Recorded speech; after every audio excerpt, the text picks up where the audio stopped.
calon pemain naturalisasi timnas Indonesia, Emil Audero Mulyadi, akan langsung mencetak sejarah begitu diresmikan menjadi WNI, di mana ia akan menjadi kiper termahal kedua di Asia.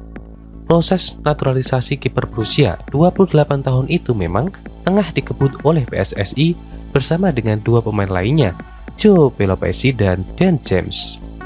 Dikebutnya proses naturalisasi Emil Audero Mulyadi bersama dua pemain keturunan itu dimaksudkan agar bisa membela timnas Indonesia pada Piala Dunia 2026 di Maret ini. Kabarnya, PSSI berharap proses naturalisasi ketiganya rampung sebelum 10 Maret mendatang, atau batas akhir pendaftaran pemain untuk laga kontra Australia dan Bahrain. Menurut kabar teranyar, nantinya Emil Audero dan kawan-kawan akan diambil sumpahnya menjadi WNI di Eropa agar tak memakan waktu panjang. Jika nanti telah diambil sumpah sebagai WNI, Emil Audero pun langsung akan mencatatkan sejarah untuk timnas Indonesia, di mana ia akan menjadi kiper termahal sepanjang masa skuad Garuda. Saat ini kiper keturunan Lombok itu memiliki nilai pasar di angka 5 juta euro atau sekitar 86,91 miliar rupiah. Nilai pasar itu lebih tinggi dari Martin Paes dengan 1,8 juta euro atau sekitar 31,29 miliar rupiah. Bahkan, karena nilai pasarnya yang dimiliki itu, Emil Audero akan menjadi kiper termahal kedua di Asia, di belakang rivalnya di Serie A, Zion Suzuki yang memiliki nilai pasar 156,43 miliar rupiah.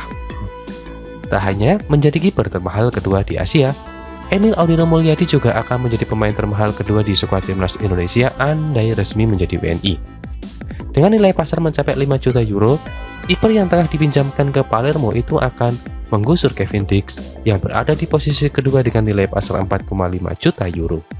Hanya saja, nilai pasar Emil Audero masih kalah dari calon kompetitornya Miss Hilgers yang berstatus pemain termahal timnas Indonesia dengan 9 juta euro. Tak ayal, kehadiran Emil Audero juga akan membuat nilai pasar timnas Indonesia secara keseluruhan akan meningkat drastis.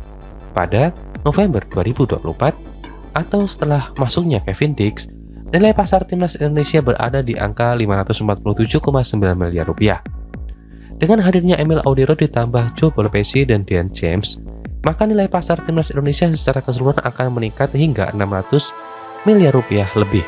Karenanya, nilai pasar timnas Indonesia pun diyakini akan meroket dan bisa saja masuk ke 5 besar negara Asia dengan nilai pasar tertinggi.